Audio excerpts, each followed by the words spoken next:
Hello, I'm Dr. Wendy Rowley, and this is episode 2 of The Human Potential. I have to share a little cross information. Sometimes I do multiple tapings in a day, and we just did Heartfield series episode 17, and it was a beautiful piece of information. In some of the information about healing the human crystalline grid or healing in general, there's kind of like this chain that goes on. So I do good works and benevolent deeds in lifetimes, and I store gold up at the soul level. And that gold is used to help me heal, do spiritual healing or heal throughout that life or other incarnations. And it builds and builds and builds. When humans come together in large groups and do benevolent works and prayer and healing, they store gold up at a soul level. And that gold is then used to do profound healing in other times. So when we come together, as the shout out is, to begin healing the human crystalline grid as a group coming together to do that profound soul healing, we are using the gold by those who came in other epochs of time who did good works. And even now, you can take a trip and go to Nepal and go to these monasteries up in the mountains, and they're monks, and they just sit there all day and pray and chant and put out good vibrations. They say that the mantra Om Mani Padme Hum, which I have some CDs where they sort of do it melodic singing, and it's lovely and beautiful, and it's very profound. And I was meditating on that when I came back from a trip to Nepal, and I've heard it said that the monks have done that to create a field of benevolence and sort of the space holding of a divine intent. And I had this flood of an emotion and a clairvoyant visioning, and I saw all these monks in the astral field that were doing that, like for eons of time. It was really beautiful. So there's that. And so then Aliani said in the last tape that at the galactic level, she's talked about in a lot of her talks about the Earth, and there's a band around it called the Earth Band, and there's a space in between called she calls that a ring, the Earth ring, and then the band, and then the outer ring, and then there's starry space. So you have the Earth ring and the galactic ring, and in the between space is a band. And she said you can meditate on that, be here grounded, align in your heart, tuned to the Creator, and just activating your soul or your soul song. And then imagining in front of you that you see the Earth and those two bands, and that you just have with the intention to tune into that band. And it's a lovely, lovely feeling. So she said that band is now very active and being filled with all the planetary systems, with beings that came before us that became enlightened. Like they say, we're on that tipping point and we're headed toward that journey now. And they have put out their good vibrations, their gold, to help sustain the planets that are beyond them, that basically are in the future even. I don't know, there's no time and space, so who knows what that is like, but it's almost like being fed through wormholes through space, and it is feeding that outer band with good vibrations and a golden feeling kind of an energy. And that was just so heady, just so beautiful. So I wanted to share that and explain sort of how everything is utilized. Maybe the parts where we create and they're not in the greatest benevolence or something we go back and sort of uplift and heal, but that everything we do in the way of positive thought, a good work, a healing, a helping others selflessly without thinking about it. But there's that fine line of when do I need to pull back and not do that? I mean, there is a determination in there, because are you dampening someone's ability to pull in their soul energy by helping too much? But anyway, still you do your part as best you can. So anyway, I'm going to get out of the way. Let's see what Alenia is going to share with the Human Potential episode 2. I just got a little excited on that info I shared. Oh, good day to you, dearest being of light, dearest beings of light. This one's a little excited. Calm down, calm down. Well, this is episode 2 of the Human Potential, and we said we would first go into things that we see as potentials that are in the human golden Akash.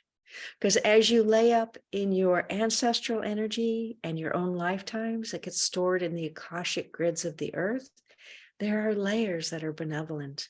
And those layers are like birthing energy for humans' creation. That's one way to say it. So we're going to share 3 things with you this day. The first potential we would like to speak about is the potential for humans to come together in groups and begin to heal in groups. Now, this has been said, and this is well known, and this is already happening on the planet. But the profundity of this, and the depth of this, and the volume that this has the potential to go to is something none of you have imagined. And we don't mean by the amount of people. We mean by the amount of soul groups that'll start to link up. So we have said in the past in the Heartfield series that soul groups sometimes have little projects that they work on, and one might be in the form of a government, kind of a energetic, and another might be the healing group, and another might be the planetary healing group. Even though it's a soup, there's flavors. Every soup has flavors and details in it, different vegetables, different spices, but they create a big flavor. Well, you're going to have more soul groups in the field starting to link up to do the healing of the human crystalline grid. So although there might be groups here and there around the earth, it's going to be fed by larger soul group engagement. That's one potential that is already starting to happen. Just as this one said, the planetary beings on other enlightened planets are feeding the band just into the galactic around your planetary system, which is a field just like you have in your aura. There is that happening in the soul group level. So there is nothing but benevolence and the healing and the love and the light and the unfolding of evolution in the field at the higher levels. The second thing we would like to share is that in that golden Akash, we see the ability for humans to figure out a new way of looking at currency, that it will no longer be the treading of money that I have to make to survive. Now, this was aware of some people that are in her healing groups or that she's met that are actually in the financial industry. And there's a buzzword out there called conscious capitalism. And it has a viewpoint that one's friends have expressed to her about that starting to get away from that kind of viewpoint. But it's bigger than that. And she will have to tell this one to watch this tape. As well as if you know financial friends, share with them this idea. It's the idea that currency is a healing power that can be utilized as a giving thing, that there is an abundance of money that is always there. People have a concept of abundance and healing abundance and abundance in my energy and abundance of giving. But the paradigm on the earth in the financial industry is lack of money. There is the feeling that the money has to be managed and the flow of it going in and out and the interest rates and the markets and the spending and the saving. And it's based on a picture of lack. It's based on a picture that there's only so much. And if we print more, then we're going to overflood the market and the money won't have, currency won't have value. It's all a particular consciousness picture. And the consciousness around money already is changing, but is going to take on a profound change over the next 50 to 100 years. Because humans realize it is a picture that is holding them back. And so they will bring in and bring on new concepts into the idea of currency. And then the fact that like all forms of abundance in the Creator's kingdom, there is no lack in it. Now, consciousness as far as poverty and learning how to work on the earth is another thing. Or the consciousness of not spending all I have so I don't have enough. That's different than the type of consciousness of money we are talking about. It's a larger overarching group energy within humans. Individuals in their journey of coming into the planet and having multiple lifetimes and learning and gaining skill, being a human in a body on the earth, will continue to have a different view of that, because that's an individual journey, but there's also the group soul journey. And the concept of money will change at the group level, which will make it easier for those who are newbies on the planet, who are still learning the way things work. So that's one way of looking at it. In a way, we're trying to explain it as metaphors and paradigms for your understanding. The third thing that we see in the field that we would like to share is not only new forms of energy healing, but new forms of medical healing. Now, right now, your medical system is also a system of lack, a narrow paradigm based on drugs and surgery, and also a system of control in a way, because it takes in nothing else but those two tools of healing. So what we're saying when we say new tools and new things coming to the medical paradigm is, one, they will have to open up to other forms of healing. Two, they will have to open up the idea of wellness and creating paradigms of wellness. Three, they will have to open up to nutrition and supplements and ways of treating the body to keep it in balance that are natural, and work with the body. And the body has a wisdom to it. Whereas this one teaches in her work, you come in as a consciousness that comes down, and part of your soul splits into a body consciousness, and part of your soul splits into that Akashic record auric field consciousness. And you can actively work with these. And this one's teaching that at a group level, coming at some point this year, toward the end of the year, because it is part of the paradigm of large groups of people coming together to heal the human crystalline grid. And she loves that work. And she found it and knows it can be done, knows a lot about it, and she wants to bring that work forward.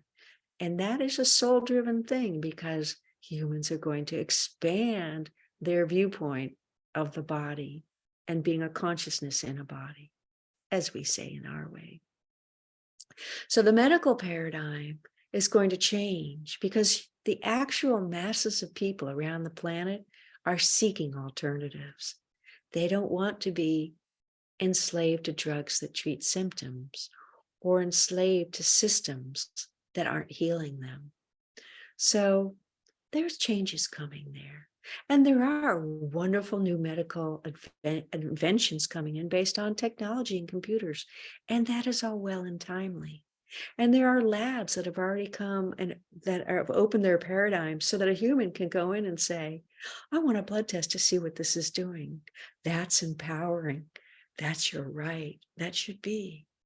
And then there's also paradigms that are opening up of doctors doing spas where you can get some IV drips for something healthy. That's going to expand in a new way. It's almost like you're going to see a healing spa and a medical spa joined together, where you can work with energy healers, nutritionists, massage people, acupuncture people, and a whole variety of disciplines. And these paradigms have already started to, in a small way, come together. But what we're talking about is almost like a hospital style experience of working different levels. And in the far future, just like in Dr. Spock in the movie, where Dr. Spock would go up and put a little device on people and it would register all these different things. There will be little devices like that that will be able to register, just like this one muscle tests people with applied kinesiology, if you've heard of that. The body innates, able to give information through the muscle, strong or weak. There are paradigms where these devices can read if it's on the physical, mental, emotional, or energy level of someone's being. Now we're talking maybe 50 to 70 years into the future, but these are coming. That's kind of a nice thing, isn't it? So these are the things we wish to share with you this day. And in the next series, we will continue and give a few more potentials and then bridge those over into the next topic. So if we're doing 12 of these and we've given you 3 series of topics, you can expect that we will be doing about 3 to 4 episodes of the human potential in each of these 3 topics, which are explained in the first episode. Peace be with you. You are dearly loved. Expect benevolence in all you do and expect a bright future. We bid you adieu.